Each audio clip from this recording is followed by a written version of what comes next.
Huwag kang ma-pressure dahil hindi naman paligsahan ng buhay. Huwag kang masyadong ma-stress dahil hindi naman required na laging magaling ka. Huwag kang ma-stress dahil hindi naman required na laging nakakaangat ka sa iba. Gawin mo lang simple ang buhay. As long as nag-i-enjoy ka, wala kang inaapakan tao, okay na yon. Hindi paligsahan ng buhay at hindi required na dapat mas magaling ka sa kanila. Huwag kang mape-pressure sa achievements ng ibang tao dahil naniniwala pa rin ako na iba yung plano para sa'yo. Naniniwala ako na lahat ng mga bagay na gusto mong matupad at mangyari, mangyayari. Dahil hindi ka naman nakikipagkumpetensya dito sa mundo eh. Sadyang ini-enjoy mo lang kung anong meron ka ngayon. Hey guys, listen to me. Pansin mo ba, kapag hindi ka madamot, tuloy-tuloy yung blessing sa buhay mo. Kapag wala kang inggit sa sarili, kapag masaya ka sa achievements ng buhay ng iba, tuloy-tuloy yung blessing sa buhay mo. May mga bagay na gusto kang matupad pero hindi pa natutupad. At hindi yan ang dapat na rason para maging madamot ka sa iba. Mas maging rason yan para maging mabait ka, maging mabuti ka, at pumalakpak ka sa achievements ng buhay ng ibang tao. Kung alam mo yung pakiramdam na pinagdadamutan, maiintindihan mo yung sinasabi ko. Ako, minsan na rin akong pinagdamutan sa buhay. Doon ako natuto. Kaya wag niyo ugaliin ang pagdadamot sa kapwa.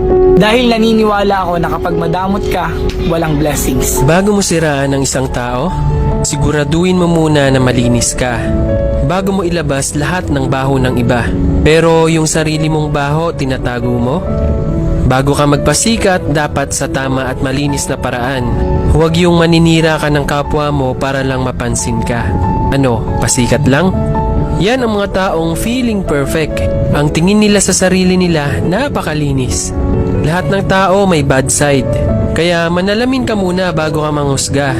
Madami ka namang nagawang mabuti pero sa isang mali, di na nakikita yung nagawa mong mabuti sa kanila. Ganun talaga yung mga taong kulang sa pansin. Kahit mali sa mata nyo at labag sa paniniwala nyo, wala pa rin kayong karapatan manghusga ng kahit sino. Hindi nyo alam kung ano ang pinagdaraanan sa buhay ng bawat tao. Lahat tayo ay nagkakamali. Mas hindi kaaya-ayang tignan ang mga taong nagmamalinis. Pag may naninira sa'yo, pag may taong galit sa'yo, pag may taong inggit sa'yo, ibig sabihin yan mas magaling ka, mas marunong ka, mas mabait ka. Pabayaan mo silang mainggit at magalit. Hanggat wala kang ginagawang masama, patuloy lang sa buhay. Patuloy sa paggawa ng mabuti. Dahil habang umaangat ka, mas lalo silang bumababa. Balang araw, malayong malayo ka na. Habang sila, inggit pa rin, galit pa rin. Hanggat patuloy nilang kinukumpara sarili nila, hindi sila uunlad. Kung ano mang meron ng ibang tao, kung ano man ang estado nila sa buhay, kung malayo man ang narating nila, mas mabait man sila, mas magaling man sila, huwag kang mainggit at huwag mo ikumpara. Gawin mong inspirasyon para ikaw din magkaroon. Dahil walang tao na magkapareho. Ikaw ay ikaw, siya ay siya, ako ay ako. Bakit di mo hanapin ang talento mo? Hanapin mo ang kagalingan mo, hanapin mo ang kabaitan mo, at hanapin mo ang pagkatao mo. Tandaan mo, ang pag-angat ng ibang tao ay hindi ikabababa ng kalagayan mo. Ang sarap sa feeling, sabihin sa sarili mo, umangat ako dahil sa pinaghirapan ko.